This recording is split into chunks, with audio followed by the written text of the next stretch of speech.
Hey everyone, we're grateful for your support and hope our podcast has been helpful in both your personal and professional journey. We've added new continuing education webinars to our website. And as you renew your license, head over and check out our available courses.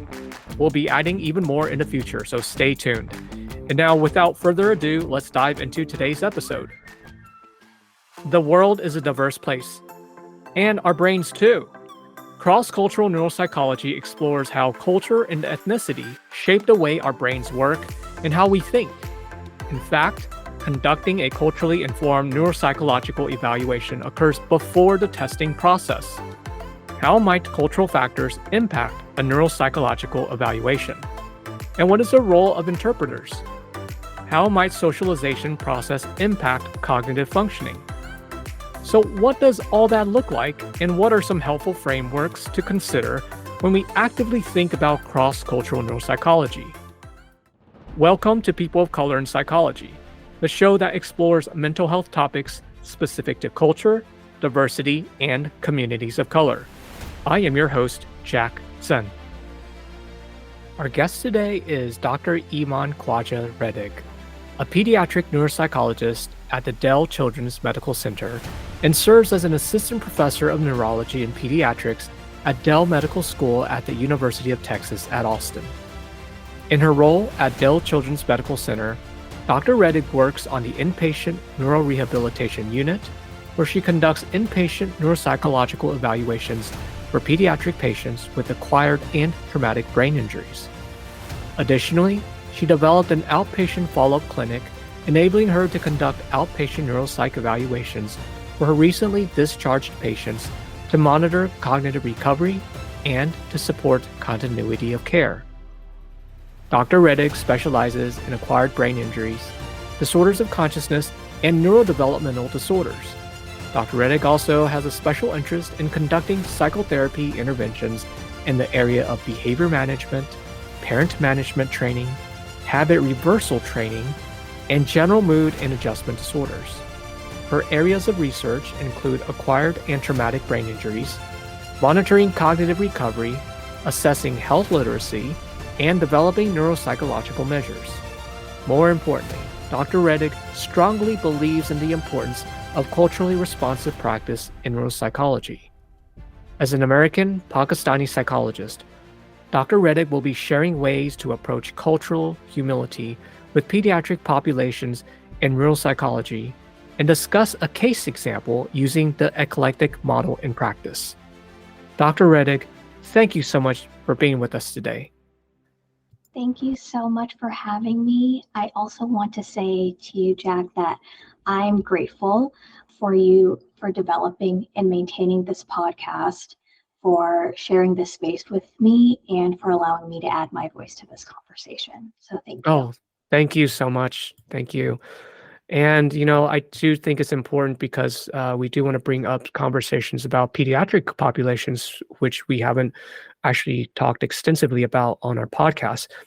So if it's okay with you, I'd like to start by asking, can you walk us through your personal journey? Share with us any memorable events and circumstances that influenced how you got into this work. Yes. The three main areas that jump out to me in terms of getting me to where I am today are my family, culture, and values, experiences of adversity, and my personality and curiosity. I think a major role was my family culture. In the Pakistani culture that I grew up in, there were very high expectations for higher education. And the majority of the people in my family are either physicians, engineers, or in some type of higher education degree.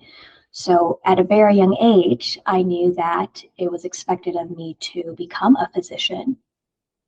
And a PhD was okay, but I have a PsyD, so that was something different that I also had to explain to my family. And also received questions such as, why didn't you get a PhD? We can always get into that later. But also, growing up in a single parent household, I spent a lot of time with my mom, who's a physician, at her outpatient clinic, at the hospitals, at the nursing homes. It wasn't the most ideal place for a child to be, but I learned a lot from watching my mom interact with patients and families. I was exposed to different types of providers and their conversations about patient care. And I also saw firsthand how medical issues can impact family systems.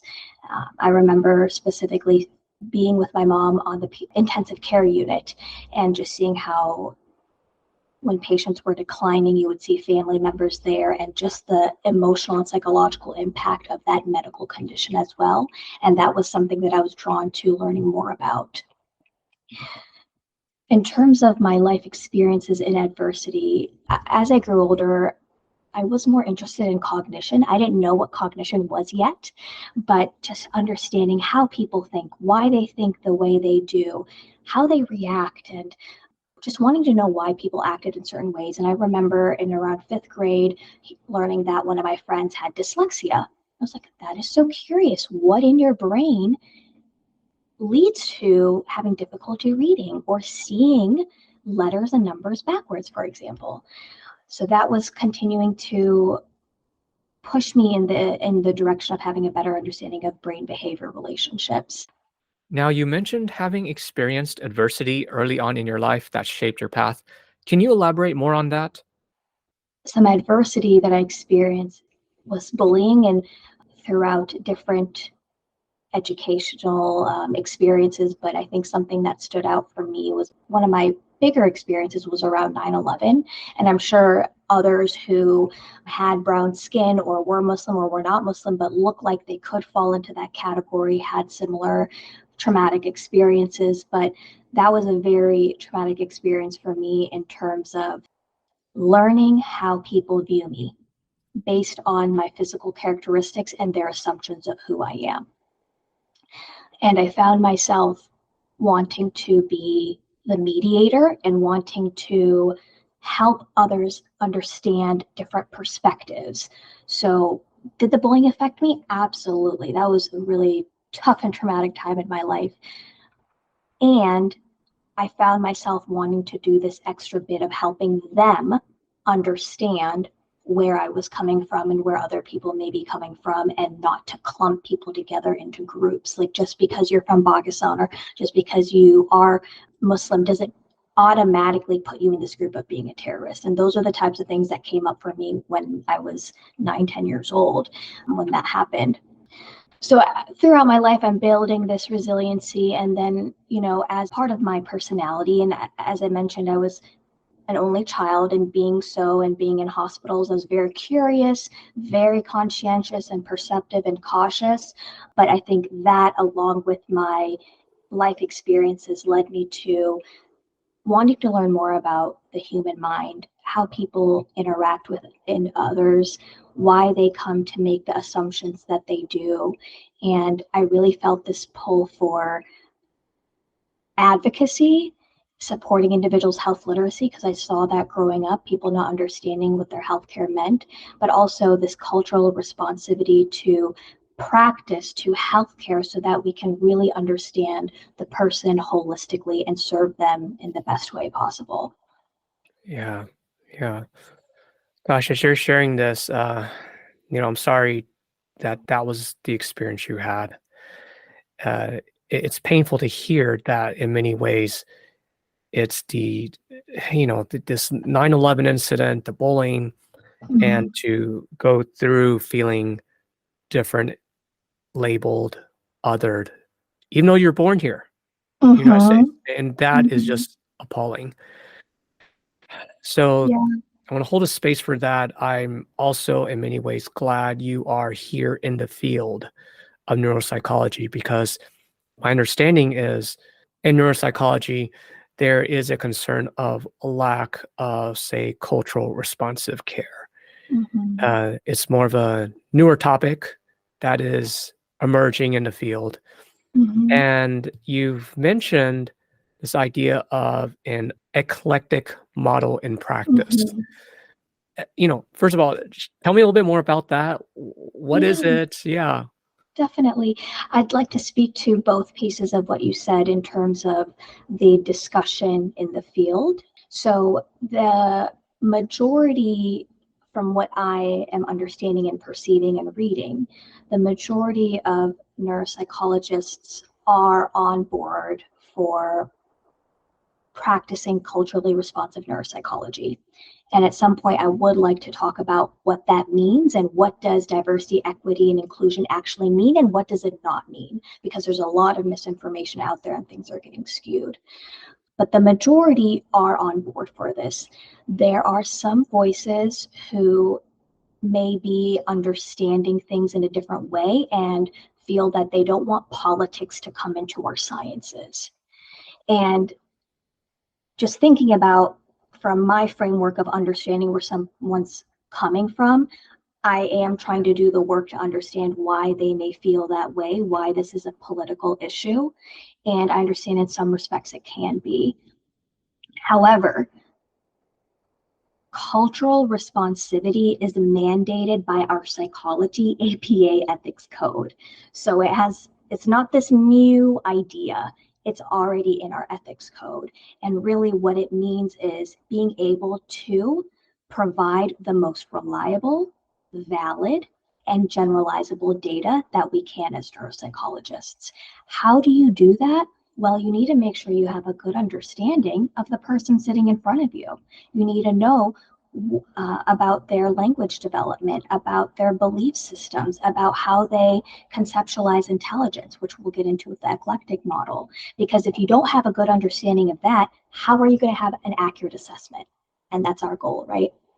So I think reminding people that the focus is on the accuracy of the healthcare that we can provide and the relevance of it is part of culturally responsive neuropsychology, because we have forgotten that part of our field. Thinking about how neuropsychology was developed, well, majority of the samples were white, middle-aged, college-educated males. That's not what our population looks like. So these are things that we need to take into consideration when we're talking about serving the ever-diversifying population in the United States. So that's kind of a little bit of my soapbox for the first part. But for, as you mentioned, the eclectic model. So there are amazing neuropsychologists all over, but also in the field that are just pushing the boundaries and doing such great work in terms of culturally responsive neuropsychology, social justice advocacy, and are developing frameworks and models of how you can systematically implement this in your training, in your clinical practice, in research, in how you advocate for your families, just across the board. So I'm just going to share just a snippet of what that can potentially look like. Yeah, it's important to have that example because I remember doing practicum training and, we were doing neuropsych assessments and it was just, hey, you're just learning the battery, the test. You're also understanding maybe some norms. And when you go through the norms, you see the norms for Black population, or Hispanic population.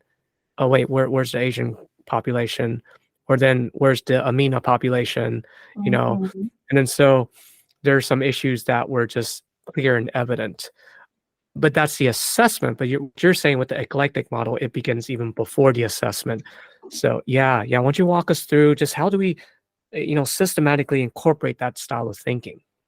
Absolutely. And I'm so happy that you touched on that. Cultural neuropsychology practice is included and implemented in each part of the evaluation, starting with collecting background information, right? As well as in your clinical interview. It's incorporated into testing, feedback session, etc. So eclectic is an acronym. I love acronyms because they give me a way to organize my thoughts. So eclectic, the E stands for education and literacy. C is culture and acculturation. L, languages spoken. E, economics. C, communication style. T, testing situation. I, intelligence conceptualization. And C, context of immigration. So seeing this model in action, I have a case example from which details have been altered for confidentiality purposes, but this was a patient that I saw on the inpatient neurorehabilitation unit. So briefly, the patient was a 15-year-old, right-handed, bilingual Hispanic female with anti-NMDA receptor encephalitis. Is a disease that occurs when antibodies produced by your body's own immune system attack the NMDA receptors in the brain. So it's an autoimmune issue. And these NMDA receptors are proteins that actually control the electrical impulses in the brain. Like, this is at the cellular and neuronal level. So when you have that type of dysfunction, you're going to have changes neurologically and definitely changes cognitively, because at that neuronal level, there's dysfunction in transmission and impulses that are being sent. So there are specific areas of the brain and pathways that are at higher risk: frontal subcortical pathways, medullary pontine pathways, and the hippocampi. So broadly thinking about attention, executive skills, memory, learning, even your consciousness, breathing, regulation, etc. So needless to say, the patient was in the pediatric intensive care unit for some time, trying to get medically and neurologically stabilized, also experienced hallucinations, because that's something that we can see, had an associated teratoma. That's what we can see, and that what needed to be surgically removed. So I learned that the patient had bilingual instruction for some time and then received education instruction in English only. That's important when you're thinking about cognitive development, language development, level of bilingualness, and ultimately what tests you're going to use to assess this person and their language abilities. Had bilingual instruction from kindergarten through third grade, and then from fourth grade onward, had English instruction. And since this patient, when they saw me, was in 10th grade, that gives me a good idea of the patient has had a sufficient enough time getting English only instruction in the school setting. Speaking a mix of English and Spanish with friends, she engaged in those typical teenager activities, because that's something I want to know too. How much are they engaging in their heritage culture versus this newer culture, just to have a better idea of what their values are. And for her, she was describing an integrated level of acculturation between both cultures. For languages spoken, it was important for me to learn that the patient had a history of language delays, which can be an issue. So she did not actually start speaking single words in Spanish until around age 3, which is late, and it was then exposed to English at age 4, and then started learning both simultaneously. Something to keep in mind when we're thinking about how the results come out. Economic issues. So the family did have low socioeconomic status and had financial issues. So that's something I wanted to be mindful of in general, but also thinking about recommendations and what they were going to be able to do post-discharge. In terms of communication style, particularly for patient's mother, who was a monolingual Spanish speaker, I made sure that when I worked with an interpreter, that each time I saw the mom, I had the same Spanish interpreter working with me, so that we had continuity of care. That, I feel like, gave her the opportunity to develop rapport with this interpreter, so that we could talk about, all the general things, but there were some psychological, emotional trauma types of issues that came up that needed to be addressed as well. And I think we were able to get there and have that level of comfort in our discussion, because we had all 3 of us, built that strong rapport together. That's such an important point that we often don't think about, even with the case of using interpreters as a resource. Rarely do we consider, it's important to have the same interpreter, because it's just not the language in itself. It's also the relationship you're building with the interpreter and the family that's involved. Absolutely. And with the patients I see on the inpatient or rehab unit, those families are still in the thick of dealing with medically impacted. I have patients that might be delirious, or, as you said in the intro, in a disorder of consciousness. So really having that continuity is important to me. The next section is testing situation.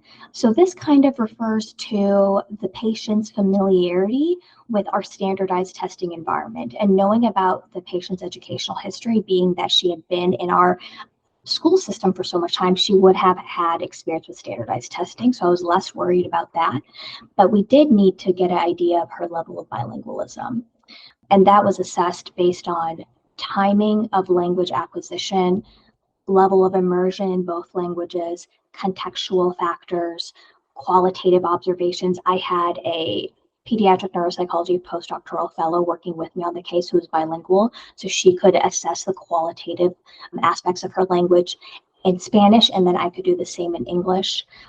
And then we also gave this measure called the Expressive One-Word Picture Vocabulary Test, Spanish Bilingual Edition. And that really just gives us an idea of the level of vocabulary. So the patient was presented with a visual stimulus, and she had to name what it is in Spanish and English. She had the opportunity to do both. So based on the results, taking all of that together, the results showed that she had a balanced vocabulary in both languages, but was slightly higher in English, which was important for us to know. And she benefited from having the opportunity to provide answers in Spanish if she couldn't remember the answer in English. So that's something. Oh, yeah. So yeah, that's awesome.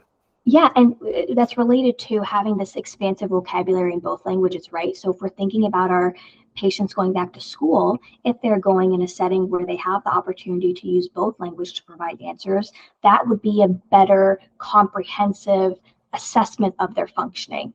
Overall, the testing proceeded mostly in English with some accommodations, including some of the tests were given in Spanish so we could have a close enough direct comparison between skills, and instructions given in Spanish if there's any confusions, opportunities, of course, for her to provide answers in Spanish. And then the fellow was switching between English and Spanish to really normalize switching between and using both languages. We have 2 more sections left. Bear with me. The next one is intelligence conceptualization as part of the I in eclectic model.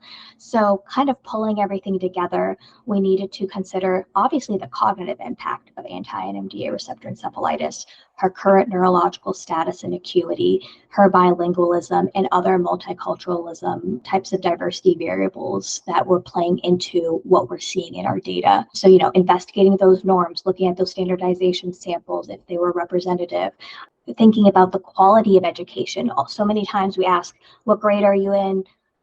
What services have you had? It really matters the quality of the education. Someone with an 8th grade education in city A compared to somebody with an 8th grade education in city B can look vastly different, versus if you're thinking about someone coming from a different country, so these are also considerations that the eclectic model puts at the forefront of your mind. And then the nuances of language, of course. And then lastly, context of immigration, and the patient's parents were undocumented at the time. So that was something that our team, which is very psychologically and culturally minded, wanted to make sure that we were able to connect them with the resources that we have access to. Wow. Thanks for, walking us through each components of the acronym. It's like you're already, prior to doing the testing, you're already doing this type of evaluation. And it really does, in many ways, as you're describing this, creates a framework as you're going into testing, because even it provides a platform. Well, how do I want to select the instruments? What do the results even mean? So it's so helpful to have this in the front end. I think sometimes, we do clinical interview and we're limited by the battery of tests and we just administer it. So even if they were to do, say, like, Boston naming, and then they blurt out something in Spanish, well, I should probably code for that. Yeah. Yeah. Okay. Well, thank you very much for going through that. And so now I want to shift gears here. Okay. So that is such a great example of using like a cultural informed lens to practicing neuropsychological evaluation. So, in thinking about your career and some of the challenges that you faced so far, and you've already alluded to some of this, which is in your career as a person of color, what were some challenges you faced and overcame? Or overt racism towards me. At times, I have not said anything, gotten mad at home, but just kind of took it. And that was hard and frustrating. I think one example that I feel that I handled well was when there was a family that had to have their care transferred to me from a clinician who had a European sounding name, and my name, Eman Rettig, does not sound fully European. There were a lot of questions such as, well, who is she? Where was she born? What schools did she go to? Can she speak English? Do you understand what she's saying? What if I don't even understand what she's saying? How do you know she knows what she's doing? Just this flurry of Oh my gosh. questions.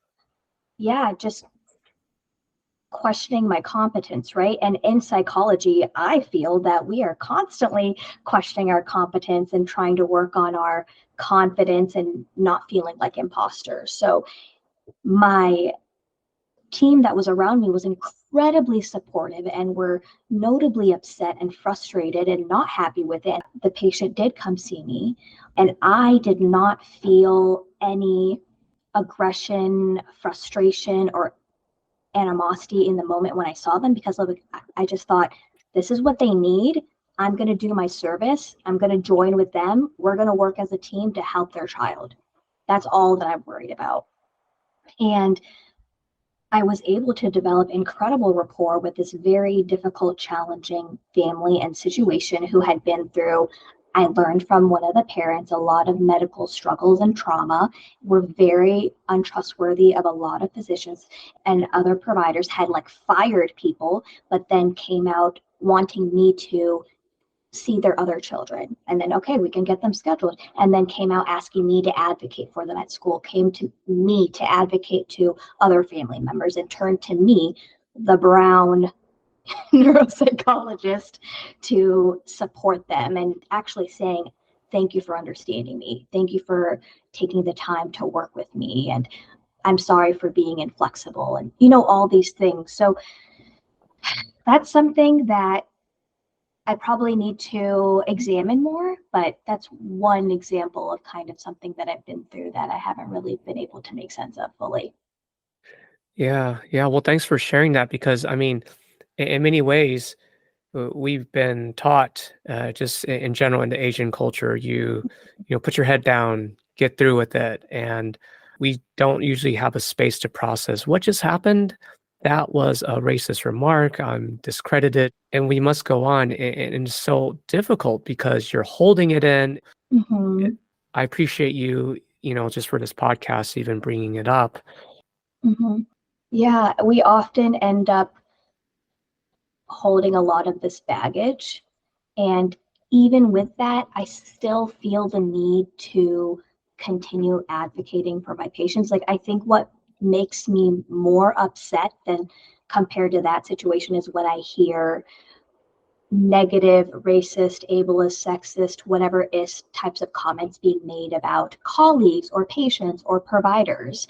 And I've been working on using my voice for myself personally, but also professionally. So there have been times where I have gently, carefully made a comment in response to those comments, which has prompted further conversation and recognition from those individuals that what they said was not appropriate. And I have found those to be such fruitful experiences. And I'm going to continue to do that because I realize the way that I was able to bring light to the issue, gently providing education and calling the person in rather than calling them out. Because Hmm. if we call them out, we're going to further disenfranchise them, right? They're going to continue seeing from their own, whatever skewed perspective it may be. But if you call them in, try to understand their perspective, provide that education. I've had those successful experiences where there's comments like, gosh, I really shouldn't have said that. I'm sorry. I apologize. Like, you don't have to apologize. In my head, I'm like, you don't have to apologize to me. You made that comment about so-and-so. You need to go apologize to Hmm. them. Hmm. Yeah. But just seeing that helps me understand that that person is now aware the impact of what they said, and that it is going to be noticed in the future by them, by me, and by others around. So this type of language or conversation or comments is not acceptable in this type of environment. So, Dr. Rettig, what does it mean to be an American Pakistani neuropsychologist? Mhm.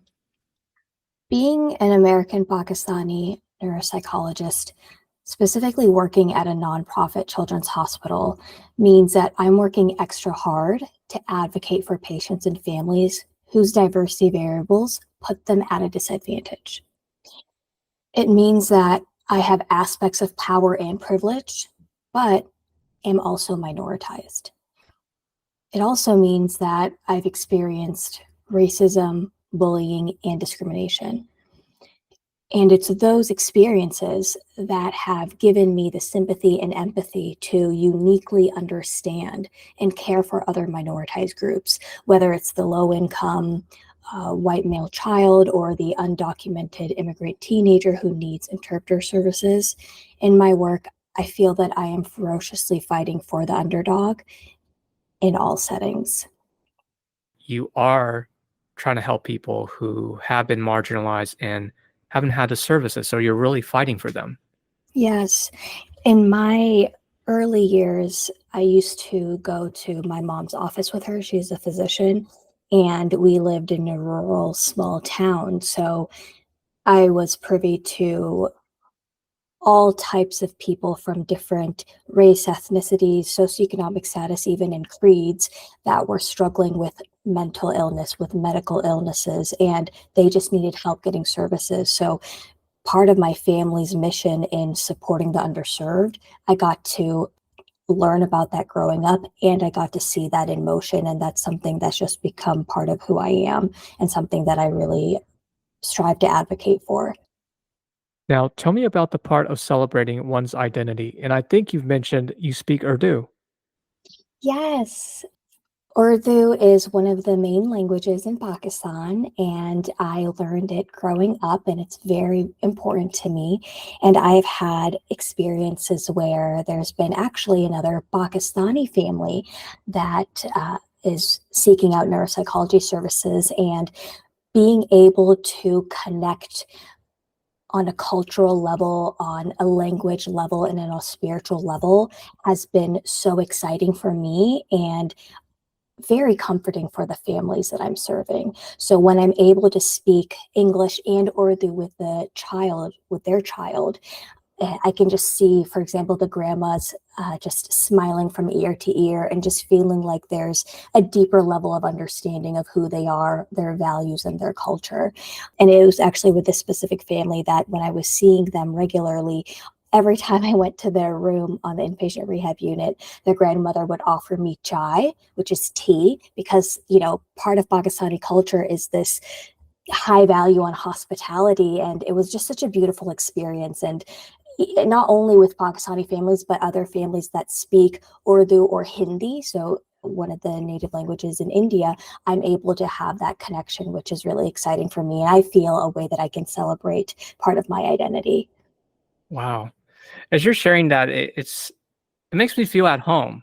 I would Mm-hmm. imagine that by being able to speak the language of Urdu with other clients who is their native language, that Mm-hmm.